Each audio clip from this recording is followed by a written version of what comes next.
Voy a compartirles algo de mi corazón a vuestro corazón.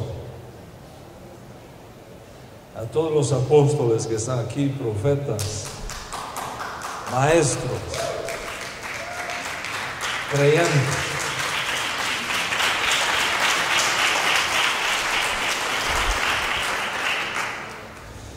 Creo que el retorno a las raíces hebreas de la fe, por parte de eso que los historiadores equivocadamente llaman la iglesia,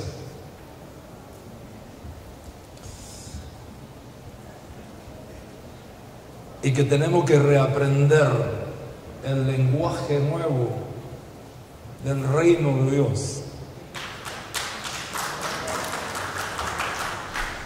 Creo que ese mover a las raíces hebreas de la fe es el mover profético más extraordinario de todos los tiempos que ha conocido el mundo.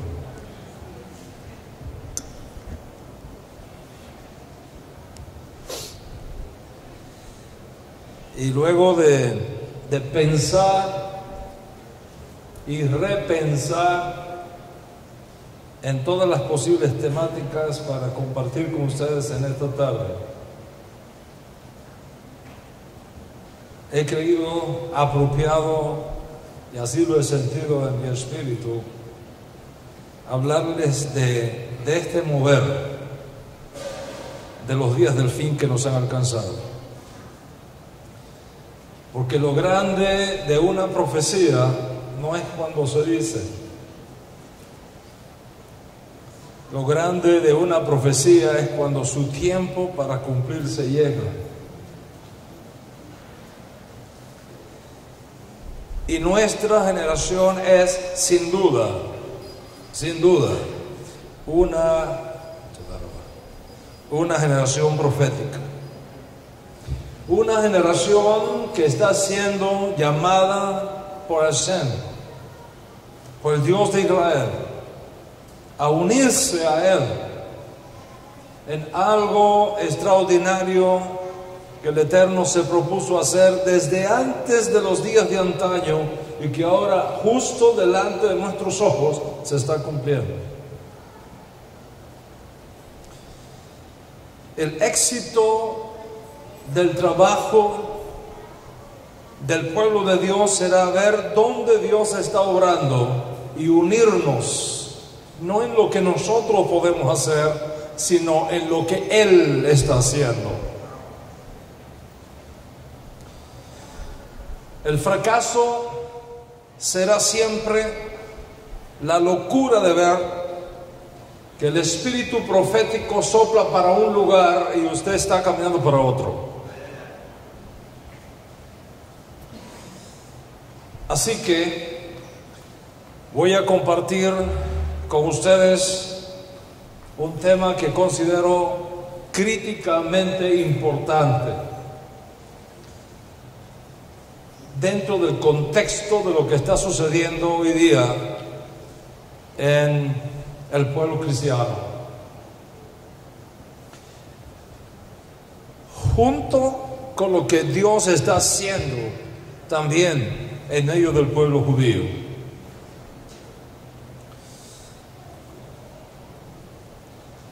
El retorno a las raíces hebreas de toda una generación de creyentes en todas partes del mundo. Viajo 100,000 millas todos los años. Y no hay un lugar del mundo que no esté ocurriendo esto. Señal de que no se trata del trabajo de un hombre, sino del mover de Dios en las naciones.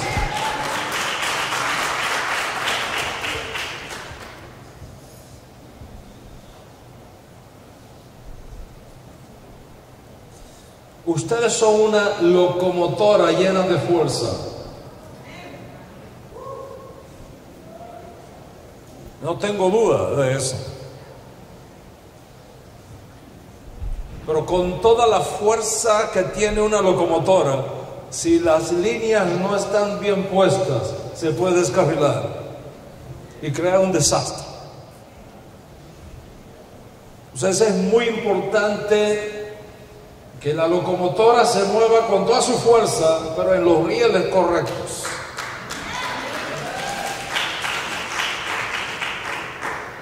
Y esta tarde quiero poner unos cuantos de esos rieles. Así que no se vaya todavía cuando esté poniéndolo, espere hasta el final para que vea que la locomotora va a caminar con fuerza, pero seguro.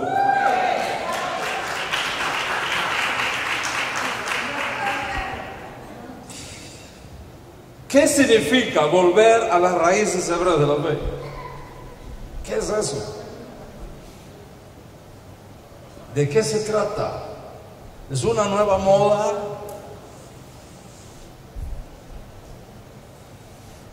¿O es un acto profético del cielo? Cuando hablamos de volver a las raíces hebreas de la fe, ¿de qué estamos hablando? ¿Qué raíces? ¿Y qué fe?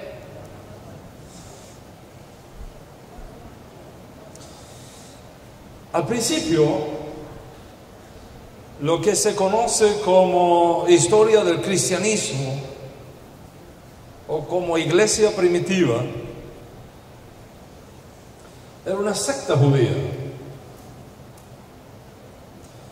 dentro del judaísmo multifacético del primer siglo, que fue conocida con varios nombres, como los creyentes o los discípulos o los del camino o los netzarim. Este último fue el más conocido de todos por provenir en secuencia lógica y costumbrista judía de su líder, en este caso Yeshua min Nazaret, Yeshua de Nazaret. En los primeros 10-12 años de este movimiento de Yeshua en Israel, no había gentiles. Era un movimiento judío entre judíos.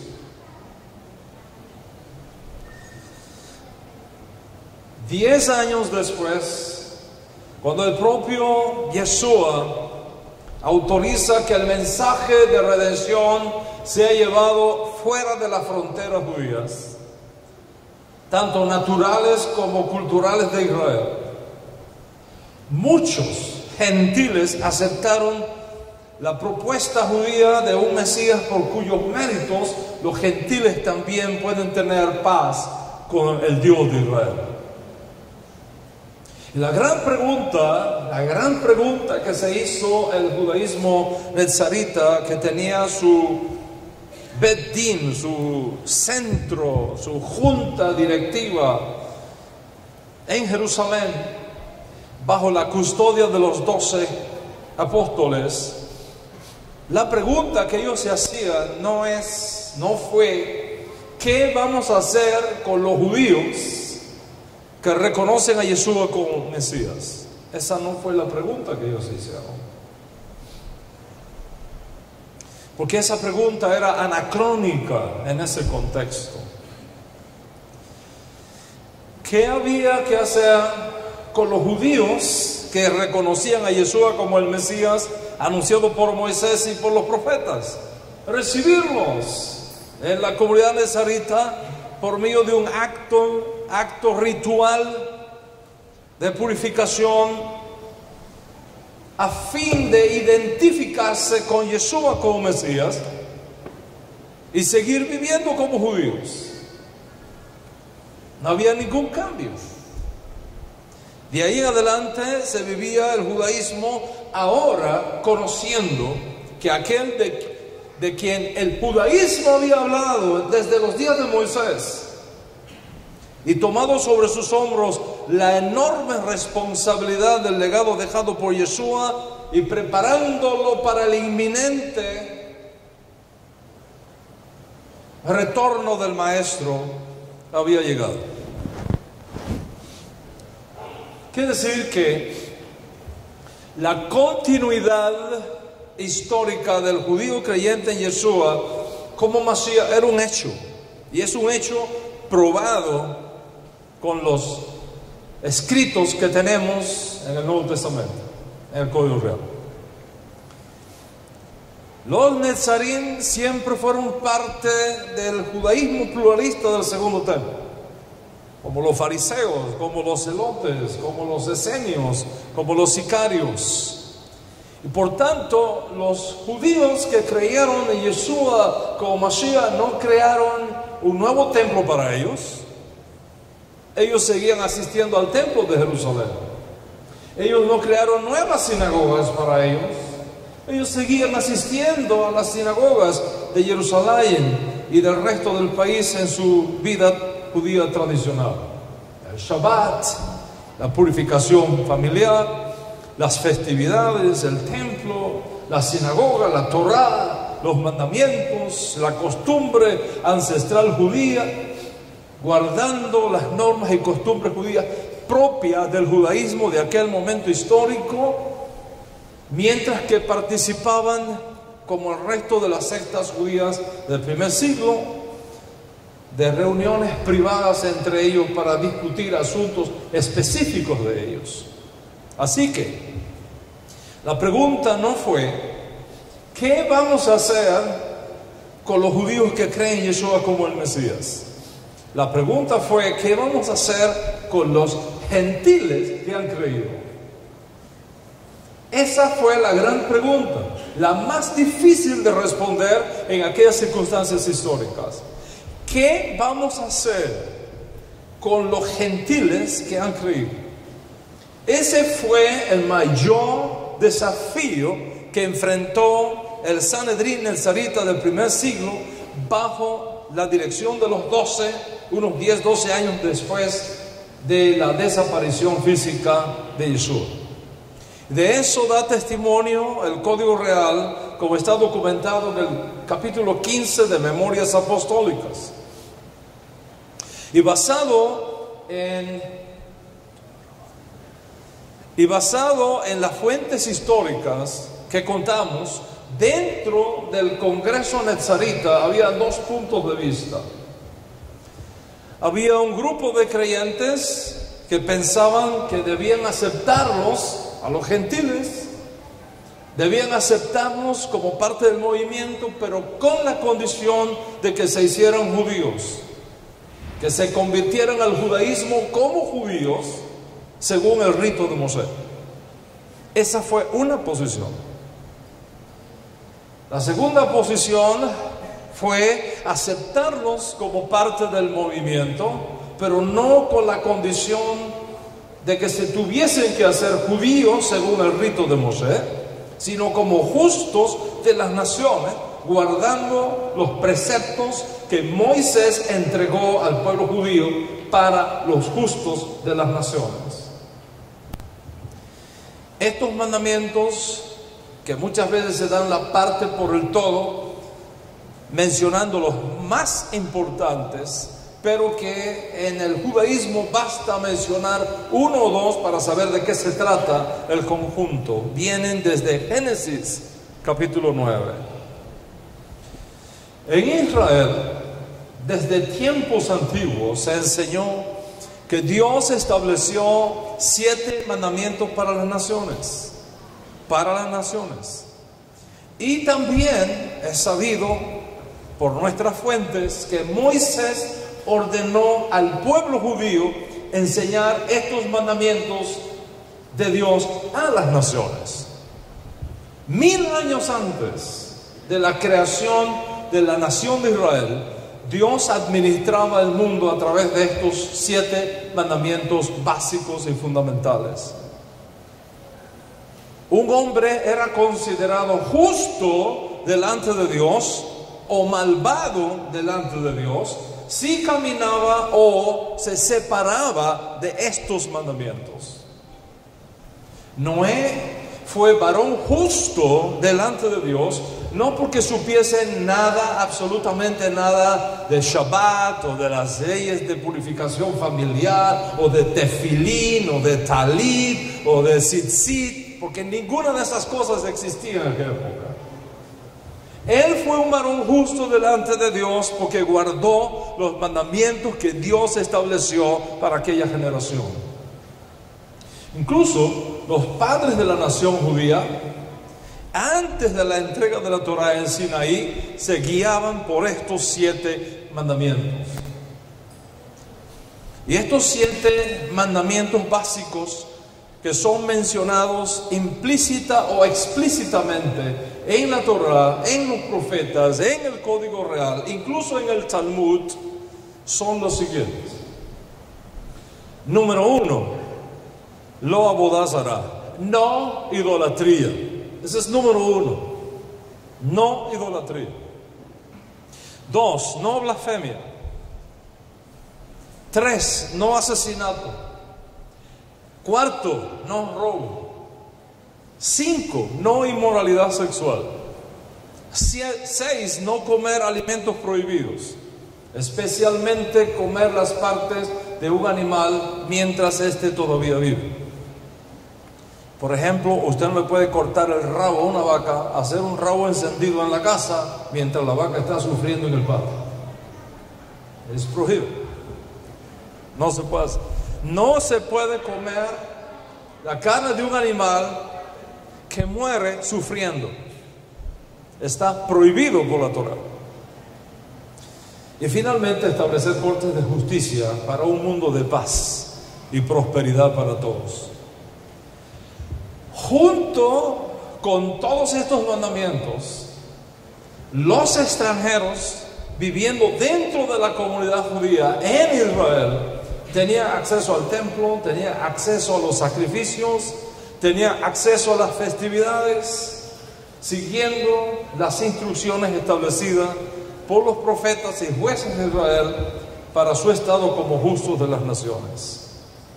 Así que el liderazgo netzarita presentó ante la realidad de lo que estaba sucediendo a los gentiles que habían creído 2 propuestas. Primero, que se les recibiera probado su conversión como judíos, según el rito de Moshe, es decir, circuncisión para el varón, tevilá para ambos, inmersión ritual delante de un tribunal judío y un sacrificio que tenían que hacer en el templo en aquella época cuando todavía el templo estaba en pie. Segunda propuesta, que se les recibiera dentro del movimiento, probado que habían abandonado los ídolos, aceptado al Dios de Israel como su único Dios y se comprometieran a vivir como justos de las naciones, guardando los mandamientos básicos que Hashem tenía para las naciones. Luego de una larga discusión sobre este tema, la segunda propuesta ganó y se estableció un documento que fue escrito y enviado a las diferentes comunidades que habían abrazado la fe, formada fuera de las fronteras de Israel, bajo la autoridad de algunos apóstoles, entre los cuales destaca sobremanera el apóstol Pablo. Juntamente con la carta fueron enviados apóstoles, emisarios especiales de la corte del Sanedrín apostólico, fueron enviados profetas para que le explicaran con palabras a los hermanos la decisión que había tomado el liderazgo apostólico. La carta dice lo siguiente: los apóstoles y los ancianos a nuestros hermanos gentiles en Antioquía, Siria y Cilicia, saludos.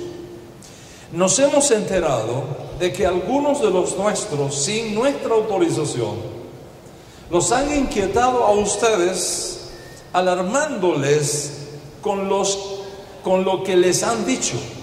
Así que, de común acuerdo, hemos decidido escoger a algunos hombres y enviarlos a ustedes con nuestros queridos hermanos Pablo y Bernabé, quienes han arriesgado su vida por el nombre de Yeshua Mashiach.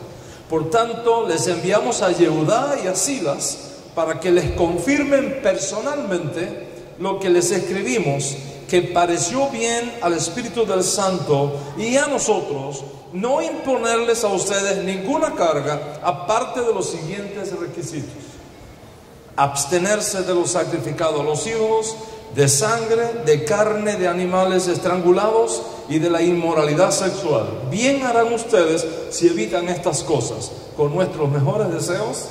Y ahí se despide la carta.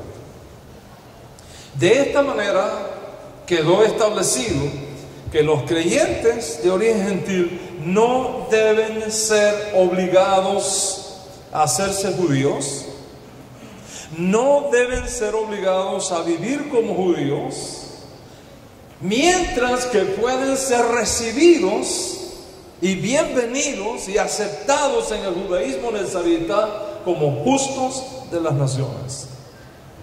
Segundo, deben guardar los 7 mandamientos básicos que el judaísmo desde tiempos inmemoriales ha establecido, nutrirse de la rica savia del judaísmo nazarita, disfrutar de las bondades de la herencia judía recibida, sin exigirles la circuncisión, es decir, sin obligarles a hacerse judíos, sin obligarles a vivir como judíos, no porque fuese un error hacerlo, sino porque no es una exigencia, excepto que voluntariamente quieran hacerlo, luego de su conocimiento de la ley de Moisés, al cual escuchaban todos los días de Shabbat, en las sinagogas a donde se congregaban también los creyentes de origen no judío en el primer siglo. Este principio se volvió halajá lemashiach mi Jerusalén, es decir, cuando en el judaísmo se dice esto es halajá lemashiach mi Jerusalén, o cuando en el judaísmo se dice esto es halajá lemoshe mi Sinaí, significa no se puede discutir. Ese asunto de revelación del cielo no se puede discutir. Este principio se volvió halajá lemashiach mi Jerusalén, un principio del cual no podemos desviarnos so pena de dañar la redención y estorbar lo que Dios está haciendo en el mundo. Más tarde, el presidente, el Nasi del Ben Din Nazarita, Yaakov Hasadik, va a repetir lo mismo en una reunión privada que tiene con el apóstol Pablo, cuya narrativa se documenta en Memorias Apostólicas, capítulo 21, versos 17 al 25, donde está escrito, y cito: cuando llegamos a Jerusalén, los hermanos nos recibieron con gozo, y al día siguiente Pablo entró con nosotros a ver a Jacobo, y se hallaban reunidos todos los ancianos, a los cuales, después de haberles saludado, les contó una por una las cosas que Dios había hecho entre los gentiles por su ministerio. Cuando ellos lo oyeron, glorificaron a Dios y le dijeron: ya ves, hermano, cuántos millares de judíos hay también que han creído, y todos son celosos por la ley. Pero se les ha informado en cuanto a ti, que enseñas a todos los judíos, que están entre los gentiles a apostatar de Moisés, diciéndoles que no circunciden a sus hijos ni observen las costumbres. ¿Qué hay pues? La multitud se reunirá de cierto, porque oirán que has venido. Haz pues esto que te decimos: hay entre nosotros 4 hombres que tienen obligación de cumplir voto. Tómalos contigo, purifícate con ellos, paga sus gastos para que se rasuren la cabeza, y todos comprenderán que no hay nada de lo que se les informó acerca de ti, sino que tú también andas ordenadamente guardando la ley. Pero en cuanto a los gentiles que han creído, nosotros le hemos escrito determinando que no guarden nada de esto, solamente que se abstengan de los sacrificados a los ídolos, de sangre, de ahogado y de fornicación, todo lo cual es exactamente el contenido de la carta de Hechos 15. Rabino Shaul confirma Aún más esto cuando escribe una de sus cartas a los creyentes de origen gentil en la corrupta y pagana ciudad helenista de Corinto, hablando de este tema. Para comprender el trasfondo de esta carta, hay que pensar que no se trata simplemente de una carta, es una respuesta rabínica. Es un término técnico en el judaísmo para hablar de un rabino que está respondiendo a una pregunta que viene de alguna persona o de una comunidad. Y cuando hablamos de una respuesta rabínica, estamos hablando de un documento legal donde un rabino establece cuáles son los principios que se tienen que regir en ciertas circunstancias. Respondiendo a una pregunta que enviaron los emisarios de la comunidad de Corinto al rabino Shaul sobre este tema, esta es la respuesta rabínica que da Shaul, el apóstol Pablo. Dice así, y cito: fuera de esto, según el Señor ha asignado a cada uno, según Dios llamó a cada cual, así ande. Y esto ordeno en todas las comunidades. Fue llamado alguno ya circuncidado, quédese circuncidado. Fue llamado alguno estando incircunciso, no se circuncide. Cada uno en el estado en que fue llamado, en él se quede. Eso es alajá rabínica, netzarita. Cada uno en el estado en que fue llamado, en él se quede. Está claro que para Pablo, exigirle a un creyente de origen no judío, es decir, proveniente de la incircuncisión, que se circuncide como condición para ser recibido, es un asunto totalmente contrario a la halajá de Mashiach. Y para confirmar más el asunto, vemos cómo en la práctica Rabino Shaul usó este mismo principio a dos de sus compañeros de ministerio, circuncidando a Timoteo porque era hijo de mujer judía y por lo tanto judío, pero no circuncidando a Tito porque no era judío. Así que el judío se circuncida, pero el no judío no se le exige la circuncisión según el rito de Moshe para formar parte de lo que Dios está haciendo en el mundo. Y de todo este congreso nezarita de Jerusalén quedó establecido por los creyentes que dirigían el movimiento, que los hermanos y hermanas que venían del mundo gentil podían ser recibidos de entre las naciones sin exigirles que se hicieran judíos, probado que guardaban los mandamientos propios para el judaísmo, para los gentiles. ¿Cuántos están conmigo hasta acá? ¿Qué pasó en el primer siglo? ¿Qué pasó? Muchos se hicieron judíos y otros permanecieron como justos de las naciones.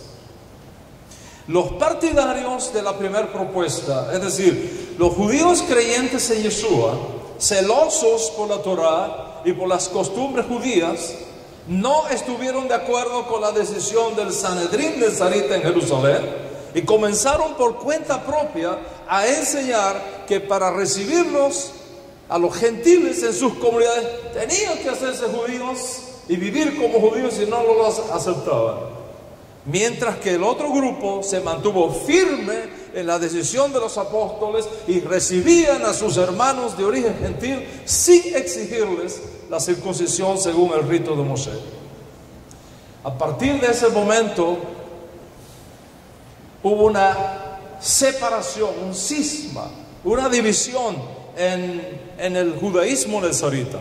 Una rama judía creyente en Yeshua se fue por el mundo enseñando: si quieren ser parte de nosotros, tienen que hacerse judíos, vivir como judíos y guardar las costumbres judías. Y la otra rama, dirigida por el apóstol Pablo y su equipo, enseñándole a los hombres y mujeres de las naciones: ustedes pueden ser parte de lo que Dios está haciendo sin exigírseles hacerse judíos ni vivir como judíos. Estas fueron las condiciones. Estas fueron las condiciones, esto fue lo que pasó, esto fue lo que sucedió. Así que en estas condiciones va pasando el tiempo, mueren los apóstoles y entonces se da un nuevo fenómeno dentro del movimiento. El triste fenómeno de que los creyentes de origen gentil en un punto determinado comienzan a abandonar su fe judía, comienzan a abandonar su matriz judía y establecerse como casa propia cada vez más lejos de lo que fue la enseñanza apostólica original. En el año 110, uno se podría maravillar, en el año 110, principio del segundo siglo, uno se podría maravillar de los cambios que habían ocurrido ya en la herencia de los padres dentro de los hermanos de origen no judío. Cuando alguien nacía en el judaísmo, todo era simplemente cultos, sacrificios. Ahora es una reunión de oración. Antes el majestuoso templo de Jerusalén, ampliado por Herodes, era el centro de la vida judía. Ahora cada una de las sinagogas del mundo eran centros autónomos de la vida judía. Antes los líderes oficiales del judaísmo eran sacerdotes nacidos en la nobleza, entrenados en el ritual bíblico. Ahora el nuevo liderazgo son los rabinos. El judaísmo cambió a partir del año 70 con la destrucción de Jerusalén y del templo. Pero por el lado no judío, los creyentes de origen no judío comienzan un proceso de separación de sus raíces hebreas, primero por razones políticas evidentes y segundo por el desarrollo de ciertas ideas no judías en un contexto no judío que llevó a un proceso de adaptación cultural para hacer más accesible la fe judía a los no judíos. Es evidente que para la entrada del segundo siglo, sin apóstoles judíos a quien consultar, sin la Cajal Madre en Jerusalén en pie para servir de guía y de modelo, y los judíos siendo perseguidos por todos lados, los creyentes de origen gentil no pudieron cohesionarse alrededor de la enseñanza apostólica, sea por la vía de los ebionitas o sea por la vía de los netzaritas, y esta realidad fue facilitando un proceso de separación de sus raíces hebreas y la creación de un movimiento cristiano desconectado de sus fuentes judías, echando ahora raíces alrededor de un nuevo liderazgo no judío que estaba llenando toda aquella región del mundo greco-romano de la época. Y esto se hace ya evidente en los primeros años del siglo II, cuando el nuevo liderazgo gentil rompe completamente con su matriz hebrea, se establece como casa aparte, según sus propios criterios, según sus propias interpretaciones de la fe en Yeshua como el Mesías que habían recibido. La mejor evidencia de ello la constituyen los documentos de los llamados padres de la iglesia que hoy están con nosotros y que podemos estudiarlos. Uno de ellos, Ignacio de Antioquía, uno de los más importantes líderes de esta época, en el año 117, mientras iba siendo llevado a Roma, acusado de acciones políticas, etcétera, etcétera, y muere como un mártir en Roma, él escribe varias cartas a diferentes comunidades y en una de ellas dice lo siguiente: esfuércense en hacer todo en la concordia de Dios, presidiendo el obispo en lugar de Dios y los presbíteros y los diáconos en lugar del Sanedrín de los apóstoles. En otras palabras, a partir de este momento somos nosotros, no los apóstoles judíos, somos nosotros los que vamos a llevar adelante este trabajo. Lamentablemente, las cosas fueron así, y para esta gente de esta entrada del siglo II, el concepto de cría fama y acuéstate a dormir se hizo una realidad. Fue poco tiempo después cuando los creyentes de origen judío, de origen no judío, ya no miraban a sus hermanos judíos como punto de referencia, sino que ahora sus intereses se centraban en otros parámetros y en otras necesidades. Y en ese proceso se prohíbe a los cristianos celebrar nada judío para no tener nada compartido con los asesinos de Cristo, y una cantidad de doctrinas comienzan a surgir que finalmente separa completamente a los cristianos de su raíz hebrea. ¿Qué cosa es entonces el regreso a las raíces hebreas? ¿Cuándo entendemos este cuadro histórico que ha ocurrido? Cuando hablamos de regresar a las raíces hebreas, ¿de qué estamos hablando? Estamos hablando de un proceso de Shuvah, de un proceso de retorno, de reintegro a la matriz hebrea de la fe cristiana, como fue diseñada originalmente por los apóstoles bajo la dirección del Espíritu de Dios y como está documentado en Hechos capítulo 15. Y esto es precisamente lo que hemos venido haciendo en el mundo desde los últimos 25 años de mi vida. Tomar a los creyentes de la mano y guiarlos por las sendas antiguas y reintegrarlos de nuevo en la matriz hebrea de su fe, no dentro de una matriz helenista, sino hebrea, de tal manera que podamos experimentar y vivir otra vez en línea con lo que fue el plan original de Dios Altísimo para su pueblo. Y en este proceso vas a experimentar cambios radicales en tu manera de pensar. En este proceso vas a experimentar cómo dejar detrás la mentalidad helenista, retomar tu mentalidad hebrea de tu fe y tu manera de vivir dentro de Israel, no como extranjero, no como advenedizo, sino como conciudadano de los santos y herederos de la familia de Dios.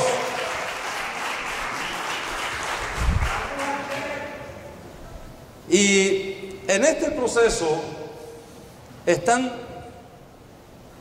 retornando varios grupos. Primero, están retornando gentiles que son llamados por el Eterno de en medio de las naciones. Y están retornando. Están retornando también judíos asimilados en el cristianismo, que siempre han sabido que son judíos, pero que por razones de la vida abrazaron la fe cristiana, y ahora Dios los está llamando a retornar a su fe hebrea y a su vínculo con la tierra de Israel. Ellos también están regresando y los llamamos los Baal Teshuvah. Es uno de los movimientos de retorno más extraordinarios que está tomando lugar en el mundo hoy día, los Baal Teshuvah, los hijos del retorno.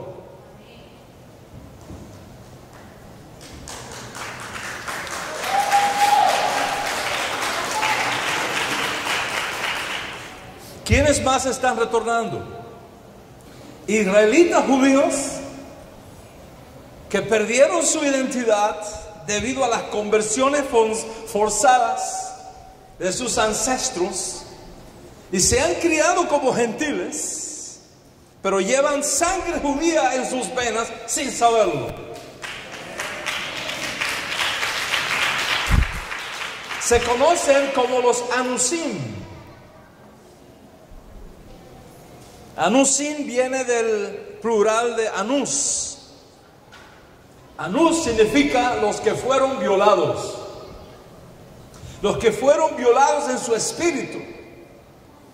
Los que fueron forzados a convertirse a otro Dios, a otra fe, a otra cultura y a otro pueblo diferente al Dios de Israel, a la cultura de Israel y al pueblo judío. Ellos ahora, en este tiempo, también están regresando.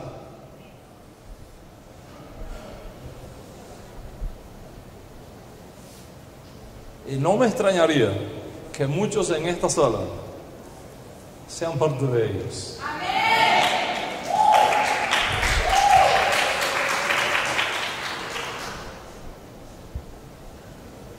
¿Y quiénes más están regresando? Están regresando los israelitas de la casa de Efraín.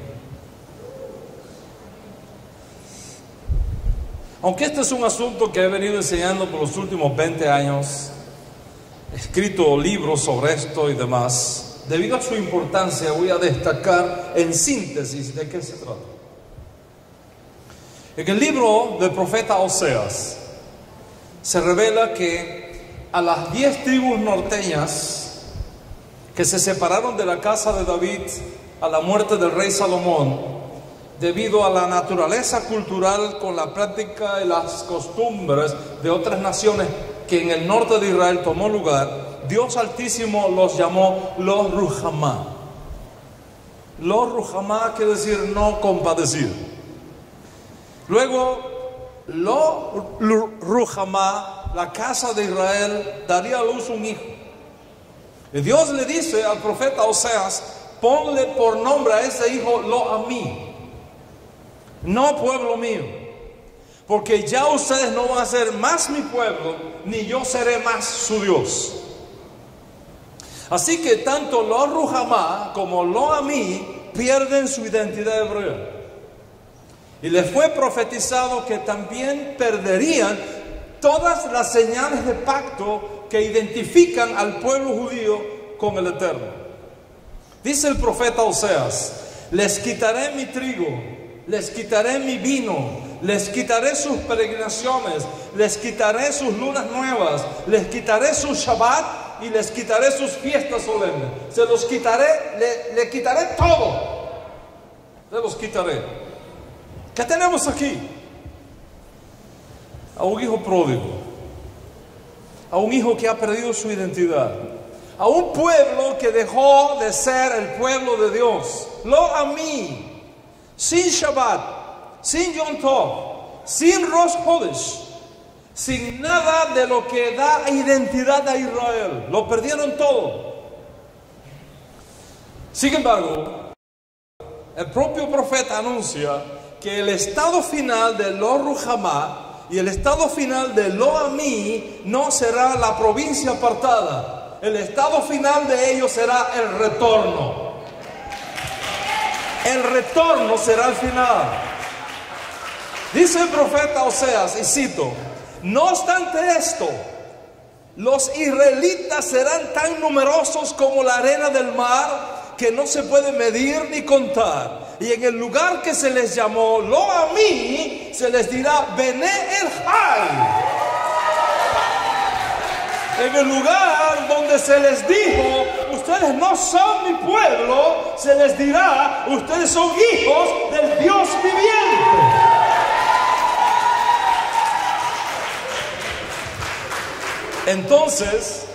Entonces viene la revelación más extraordinaria del profeta Oseas. Dice el profeta Oseas que llegará el día cuando los hijos de Israel, que perdieron su identidad, que perdieron su Shabbat, que perdieron sus novilunios, que perdieron sus peregrinaciones, que perdieron sus Yom Tov, que perdieron sus fiestas, regresarán. Regresarán. Y cuando regresen, presta atención, y cuando regresen van a suceder dos cosas proféticas. Dos cosas proféticas. Primero, el pueblo judío se unirá con el Efraín que regresa. ¿Está escuchando? El pueblo judío se va a unir con el Israel que regresa. Y segundo, Dios pedirá al pueblo judío que llamen a sus hermanos que lo habían perdido todo. Dios exigirá al pueblo judío que llamen a sus hermanos que estaban en la provincia apartada y que ahora están regresando. Dios exigirá que le llamen a mí, mi pueblo.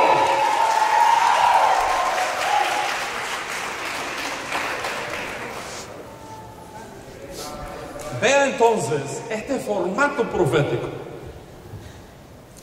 Un pueblo que pierde su identidad por mezclarse con prácticas y costumbres extrañas, se queda sin Shabbat, se queda sin Rosh Hodesh, se queda sin fiestas, se queda sin peregrinaciones. Y un pueblo que retorna del exilio, un pueblo que se levanta de una provincia apartada, decide regresar a casa, y Dios le pide a su pueblo judío que nunca más lo llamen no pueblo mío, sino a mi pueblo mío.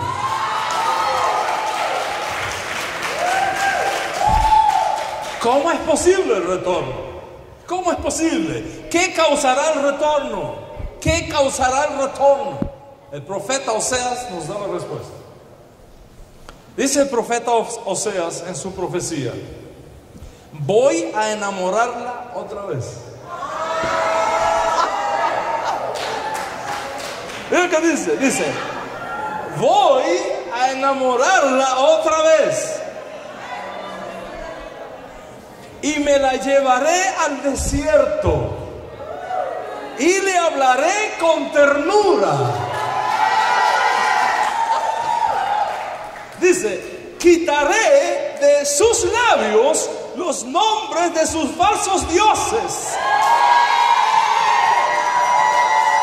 y nunca más volverán a invocarlos.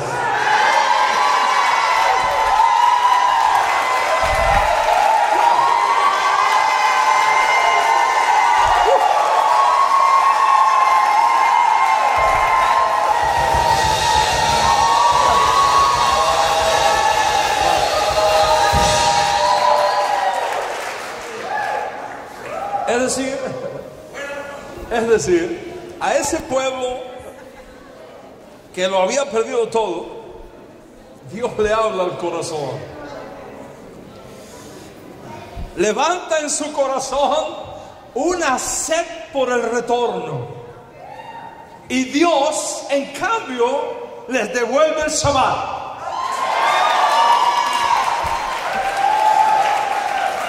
Dios les devuelve el Rosh Hodesh. Dios le devuelve Rosh Hashanah.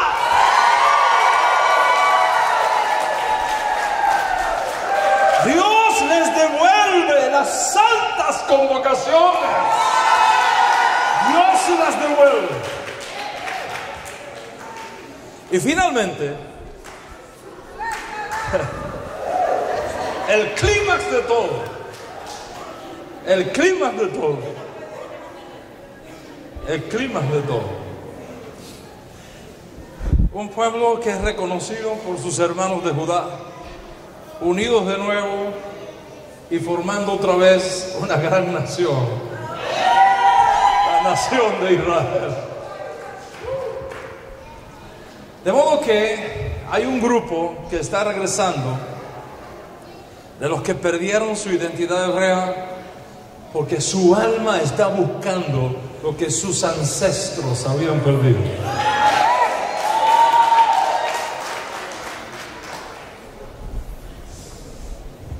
Allá en la antigua Sefarat, cuando el pueblo judío fue obligado a convertirse al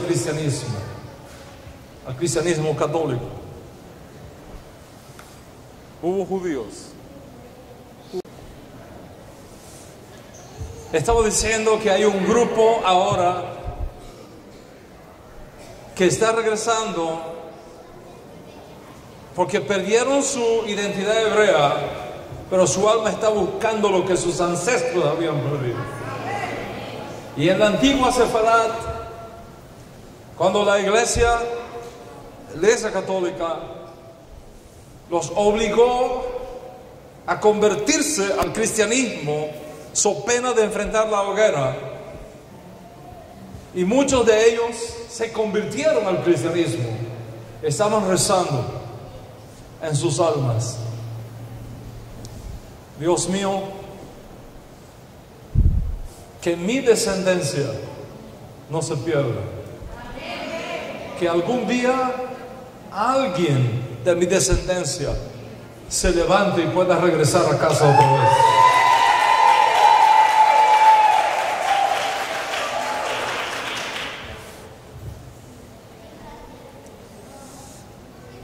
Y ahora, esos que habían perdido su Shabbat, sus fiestas, sus convocaciones de santidad, en la conclusión de los tiempos proféticos, Dios Altísimo está haciendo sonar un shofar y los está llamando uno a uno, mandamiento a mandamiento, familia tras familia, comunidad tras comunidad. Y estamos viendo un extraordinario proceso de restauración de su estatus como Ami, como pueblo mío. Hoy día esas ovejas perdidas de la casa de Israel, con diferentes nombres, no importa en realidad el nombre que les den, son la fuerza profética más grande que ha llegado al mundo. En un principio se hacían pasar por cristianos, pero luego en casa, cerradas las puertas, procuraban vivir como judíos. Los cristianos españoles sospechaban de ellos, les llamaban marranos, puercos, para humillarlos más todavía. Y como el pueblo judío era tan bendecido por Dios a pesar de esas circunstancias y prosperaba, los cristianos españoles sacaron el puerco con el cual los identificaban y lo hicieron un lugar para guardar dinero.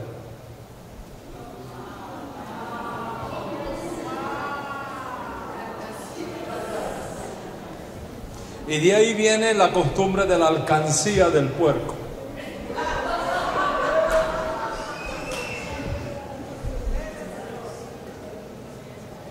Rompan al puerco para sacarle la riqueza que tiene adentro.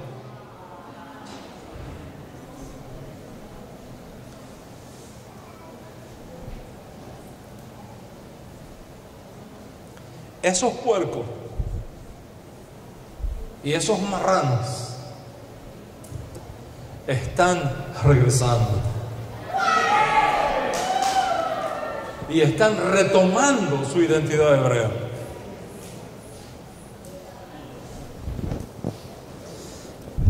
Dice el profeta Oseas: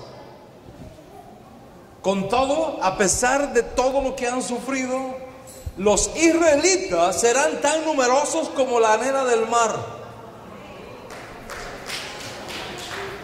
Y dice más, dice: el pueblo de Judá se reunirá con ellos y nombrarán un solo jefe y resurgirán en su país, porque grande será el día de Jezreel.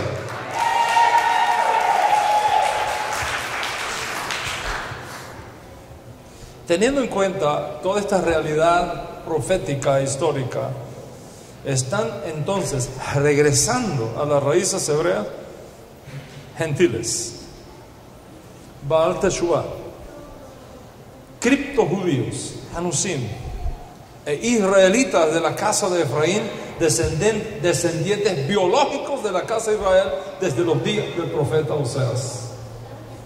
Ese formato profético lo estamos viendo en todas partes, en todo el mundo.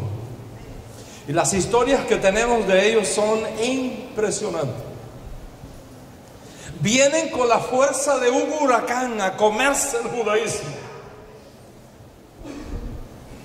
Devoran cuanto libro judío se encuentran. Visitan cuanta página web hayan. Y se lanzan a guardar Shabbat y el resto de las fiestas con una pasión inconmensurable.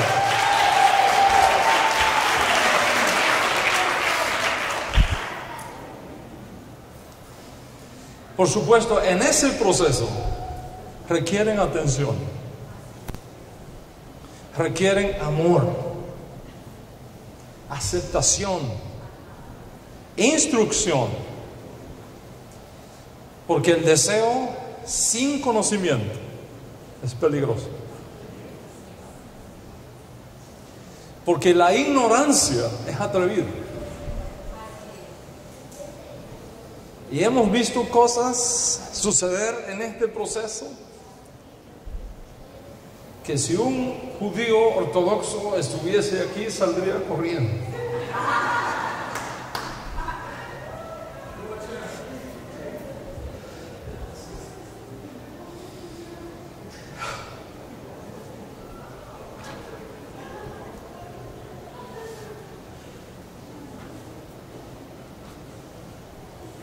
No sé si decir esto que tengo acá.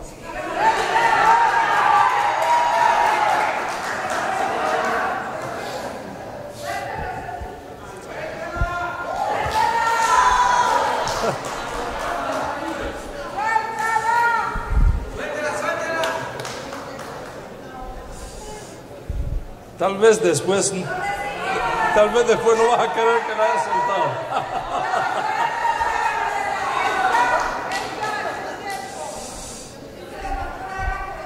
Es mi responsabilidad, primero como judío, segundo como Raf y tercero como hermano mayor,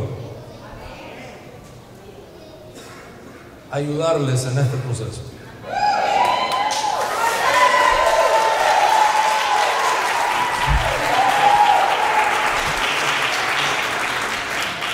Si ustedes se dejan ayudar.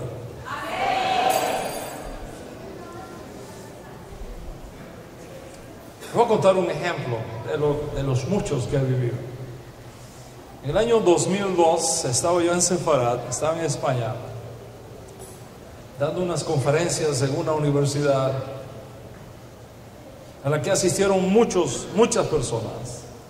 Y alguno de los que estaba allí me invitó luego para ir a otra ciudad a compartir parte de esas conferencias a su gente.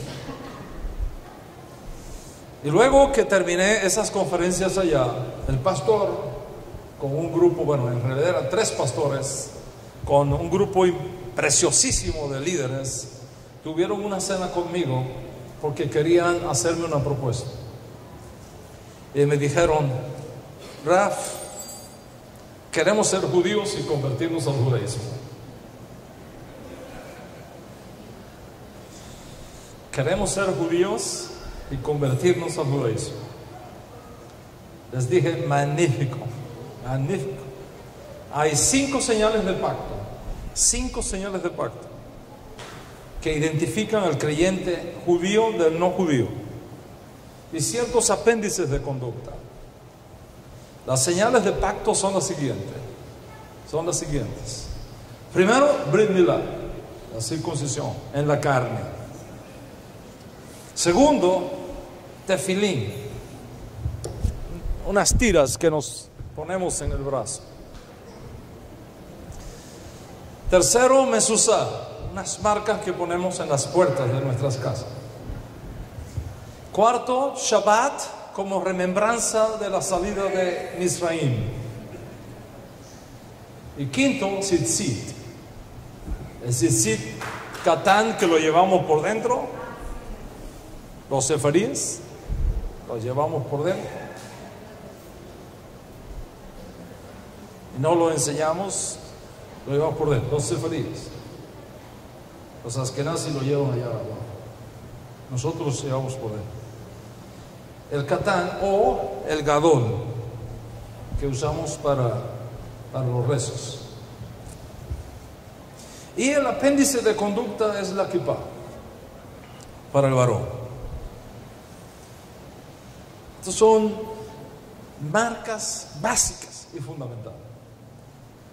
Entonces les dije, para probar su obediencia y para probar sus espíritus, si están dispuestos o no a aprender, les dije lo que cualquier rabino conocedor de la ley judía dirá en esas circunstancias, mientras no concluya su proceso de retorno como judíos, no pueden usar ninguna de esas cosas. Por lo tanto, ahora mismo se me quitan la kippah de la cabeza.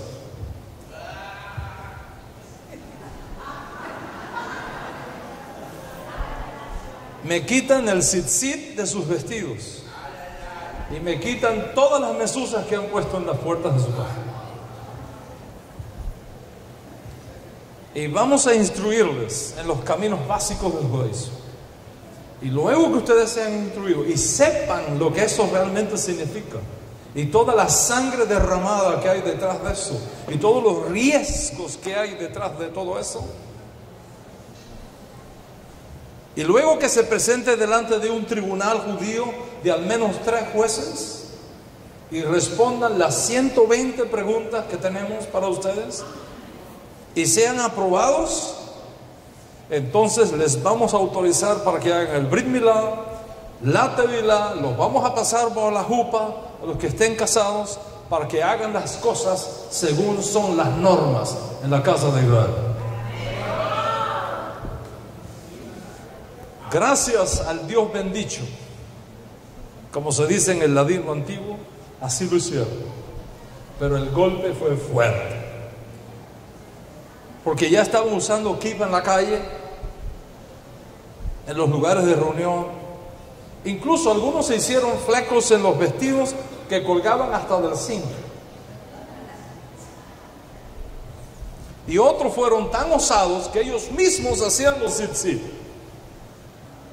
Es más, descubría uno tomar tinta azul y pintar uno de los hilos azul porque leyeron que había que tener un hilo azul.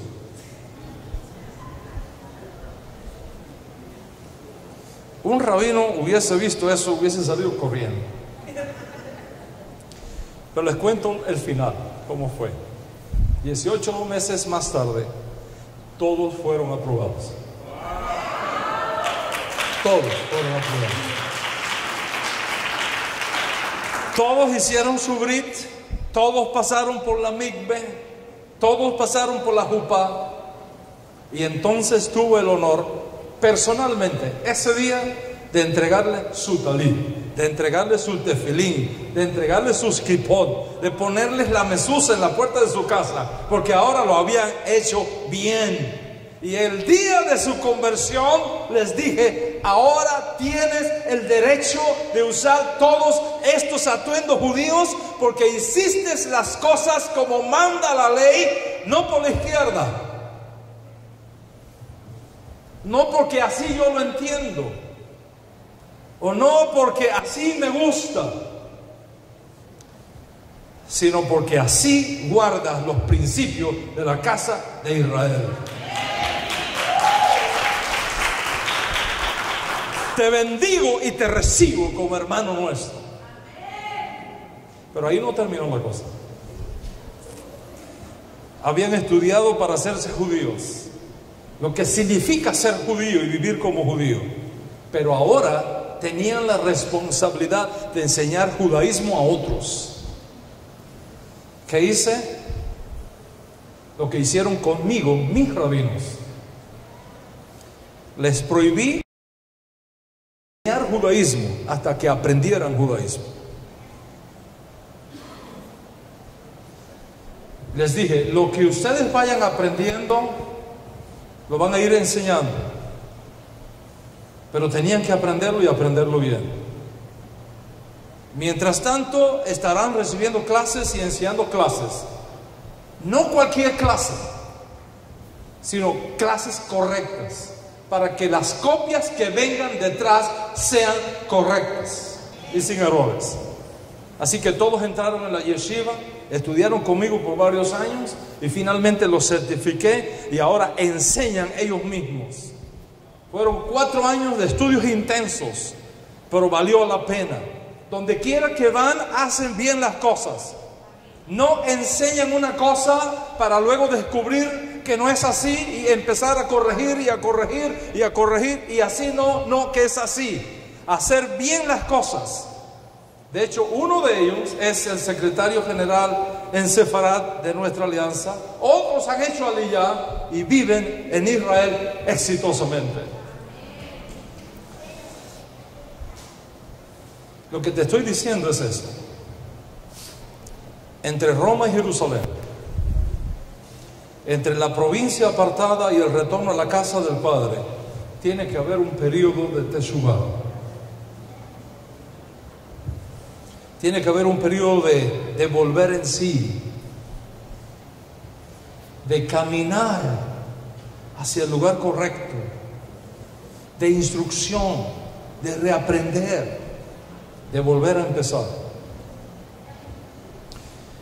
Y es por eso que hemos establecido un proceso de retorno, una plataforma de retorno, una transición que llamamos el proceso de teshuvá, el proceso de volver a casa.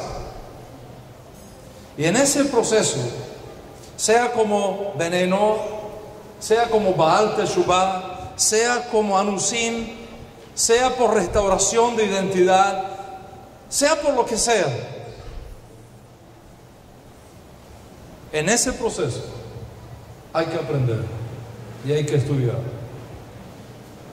Y voy a ser transparente contigo: no hacemos conversión para el Estado de Israel. La conversión para el judaísmo nazarita es la que hacemos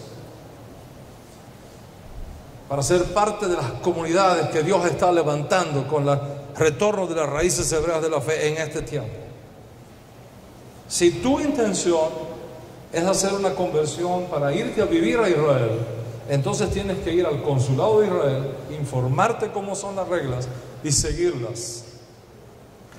Pero este proceso de conversión del cual te hablo exige estudio, desprenderse de cosas, aprender cosas nuevas, cambiar completamente tu estilo de vida, tener tu propio convencimiento demostrado en lo que dices y en lo que haces, una motivación pura, conocimiento de causa, son requeridos para este proceso. ¿Comienzas a interesarte en tus raíces hebreas? ¿O ya vienes caminando en eso por algún tiempo? ¿Te fascina el judaísmo? Te tengo buenas noticias. Después de estar tratando por esto por más de 25 años, mi experiencia es tu ventaja.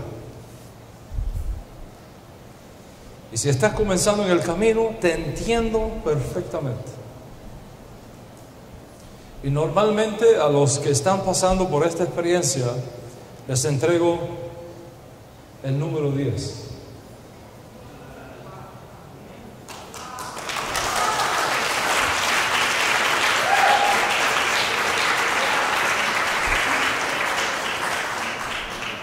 Diez mandamientos.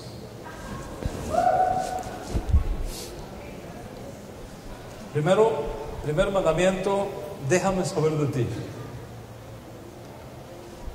de tu historia de redención, de tus batallas, de tus sueños, de tus dudas, de tus temores. Es parte del proceso. ¿Estaré haciendo bien? ¿No será esto una trampa del enemigo? ¿Será que me estoy alejando de la luz? ¿Será que me estoy metiendo en una secta?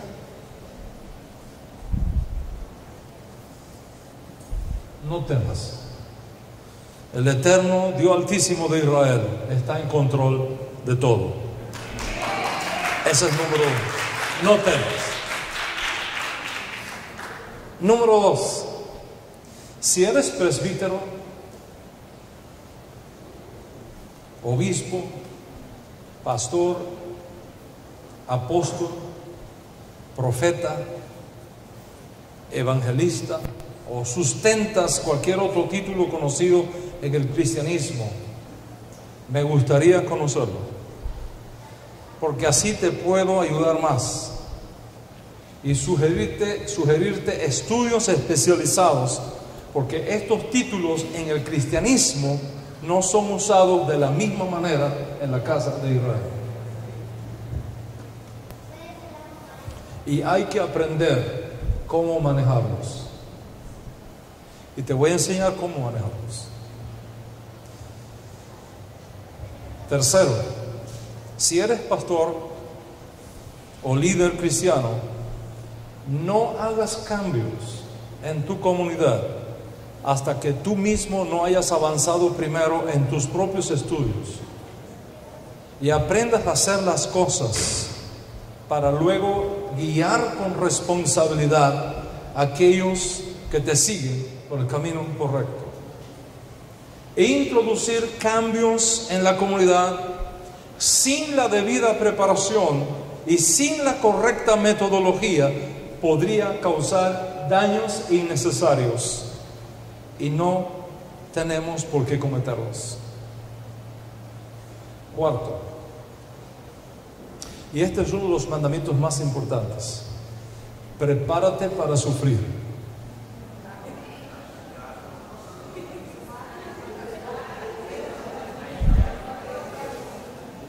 Prepárate para sufrir. Es posible que algunos te abandonen y se vuelvan tus enemigos. Es parte del precio que tenemos que pagar por la verdad. Pero te digo esto: no cambies la verdad por la amistad.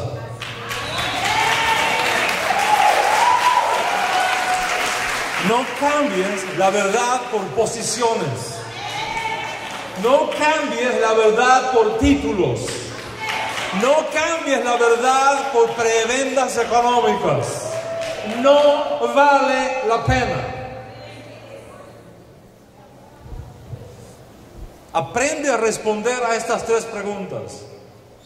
Al final del día, ¿a quién sirvo?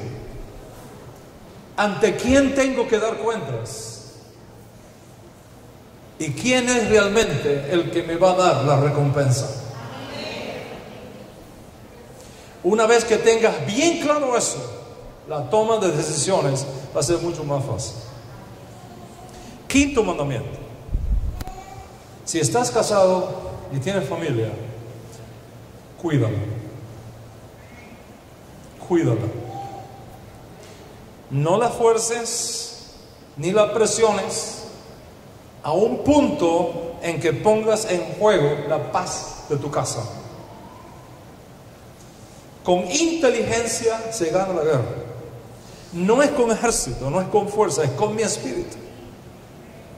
Haz todo lo posible por preservar tu hogar. Y ten mucha paciencia. Mucha paciencia con tu cónyuge. Finalmente Dios va a tratar también con él o con ella. Sexto principio: entiende que ahora es un tiempo para desaprender lo mal aprendido y aprender lo que debes conocer. Es un tiempo para estudiar, para prepararte. Y la norma en la casa de Israel no es estudiar solo, porque te puedes desviar y no habrá nadie para prevenirlo. Lo más sabio es que elijas un maestro, no dos, no tres, y le pidas que te enseñe y aprende todo lo que Dios tiene para ti a través de él. Si le pides al Eterno ayuda, Él va a guiar tus pasos. Y Él va a poner en tu camino el maestro correcto, el maestro que tú necesitas. Porque esa es la norma en la casa de Israel: búscate un maestro y aprende a sus pies. Por supuesto, en nuestro caso, a la hora de buscar un maestro, asegúrate que no solamente conozca judaísmo y que lo conozca bien, sino que conozca a Yeshua y que lo conozca bien.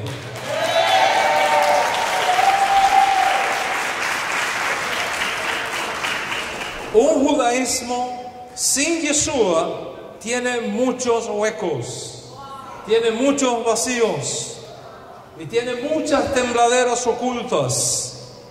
Te las quiero evitar para que no caigas en él.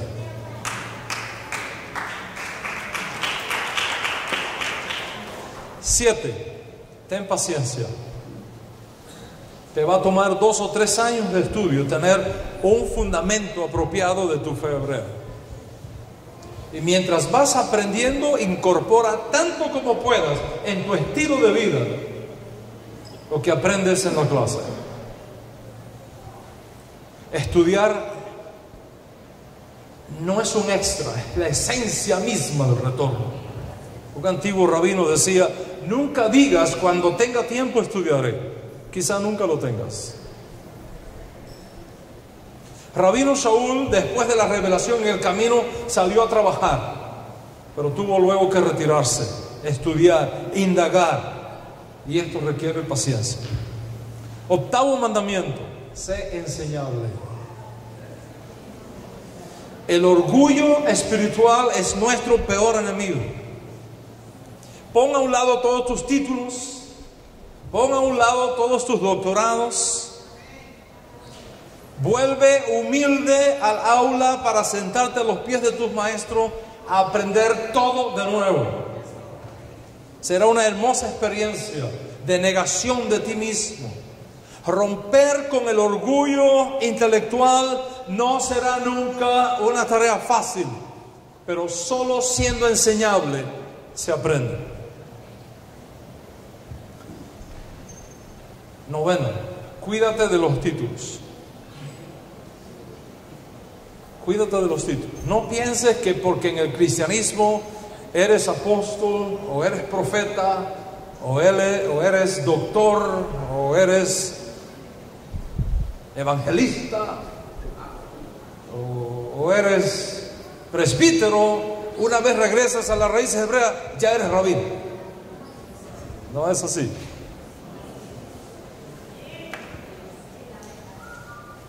Créeme, sé lo que te estoy diciendo.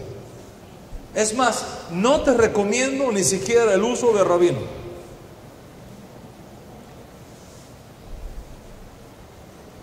De paso, el título que tengo como reconocimiento de mis estudios judaicos no es de rabí. Soy Raf, que son 2 cosas diferentes. Estas cosas hay que aprender. Título de rabino solo se reserva a los que estudian en Israel.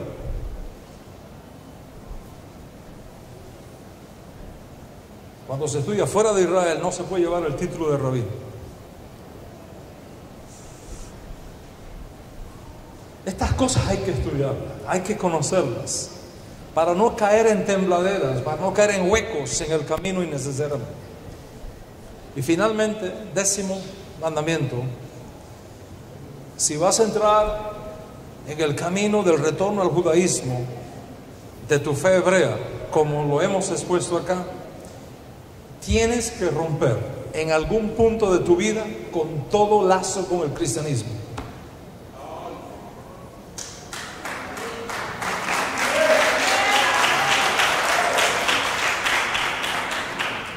Tienes que salir de Roma. Y tienes que permitirle al Espíritu de Mashiach que saque a Roma de ti.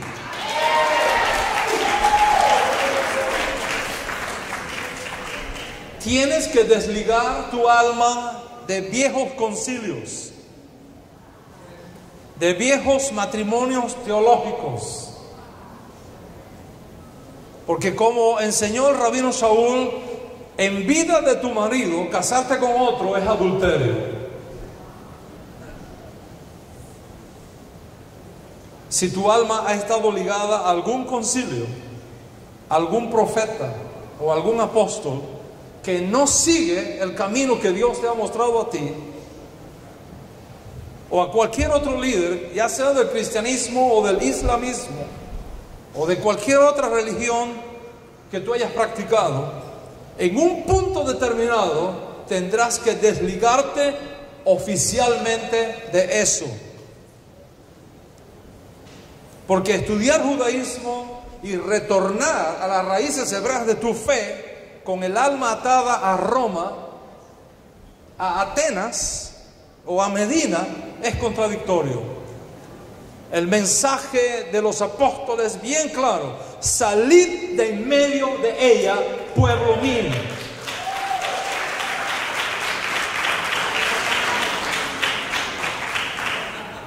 Estos son los 10 mandamientos que siempre les entrego a los que me dicen que quieren realmente entrar en el proceso del retorno a sus raíces hebreas. Esto no es un juego. El espíritu profético no juega los dados. Está en juego el alma de una generación, y está en juego algo más precioso todavía. Está en juego el reconocimiento del pueblo judío de Yeshua como Mashiach. Y si tú fallas, ellos no lo van a ver.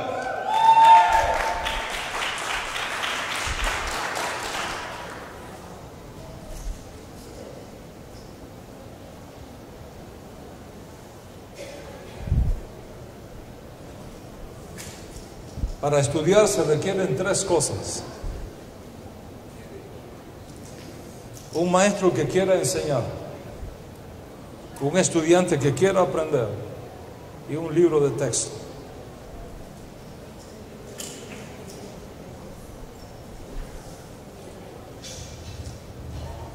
De más está decirte que quiero enseñarte, por eso que estoy aquí.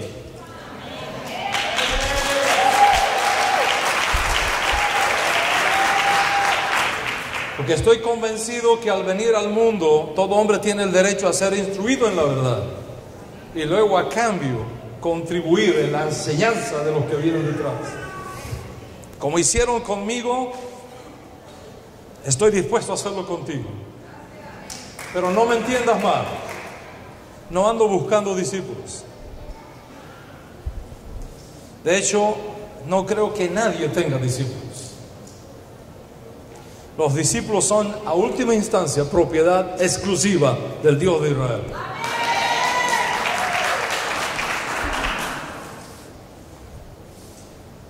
Y aunque hablamos así, la realidad es que todas las almas pertenecen a Hashem por derecho divino.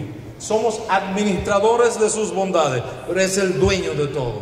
Él es el dueño de todo. Y entiendo los enormes riesgos que caen sobre mí si decido recibirte como estudiante. Porque como dijo el maestro, ustedes no me eligieron a mí, yo los elegí a ustedes.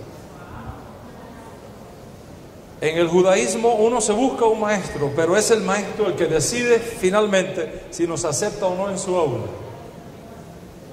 Esto no es una universidad que tú pagas un dinero y te tienen que recibir de sí o de no. Así no trabaja. Si consideras que puedo ayudarte, podemos platicar sobre ese asunto. Y si no, sigue adelante, no pasa nada. Vamos a seguir siendo amigos. Pero busca un maestro que te instruya para que no cometas errores en tu proceso de Roma a Jerusalén. Basta que lo encuentres y no dejes de buscarlo, encontrarlo y seguirlo con fidelidad. No puedes tener 2 maestros.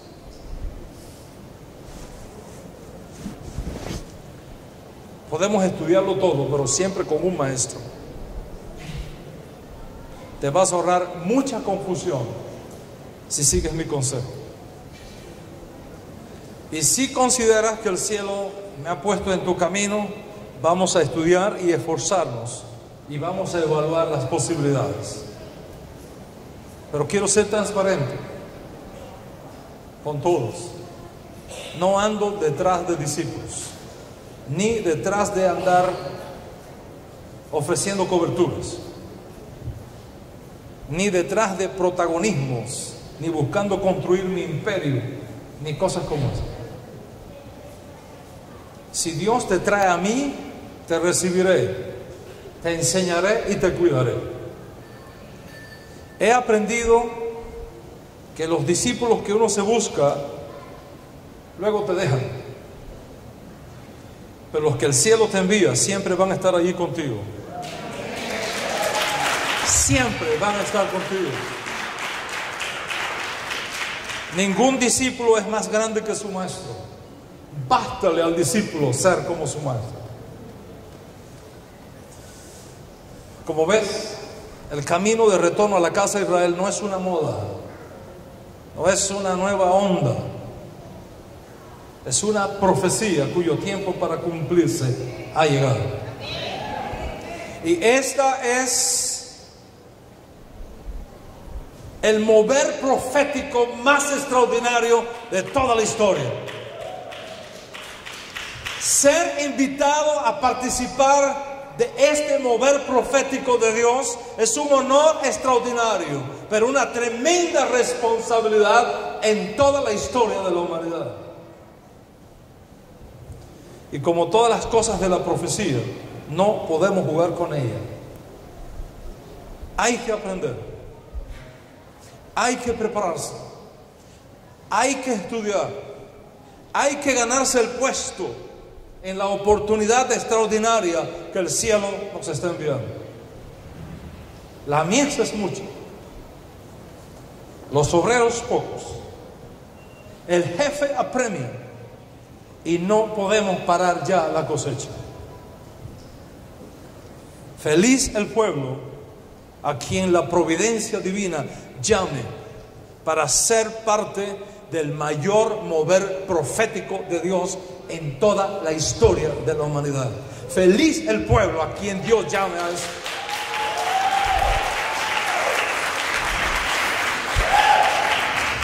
Feliz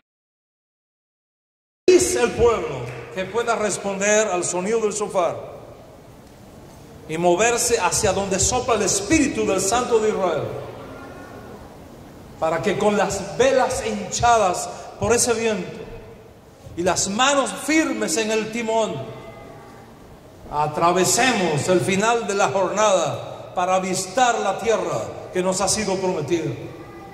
Una tierra nueva, con cielos nuevos, donde moren la paz y la justicia, donde el león como el buey come paja, y donde cada uno debajo de su vid y debajo de su higuera podrá vivir en paz y sin temor. Feliz el pueblo que sea llamado para ver esto, para vivir esto, para trabajar por esto, facilitando así el retorno y la coronación en Jerusalén de nuestro justo Mesías Yeshua en ese final Rosh Hashanah que nos espera a la vuelta de la esquina con sus brazos abiertos.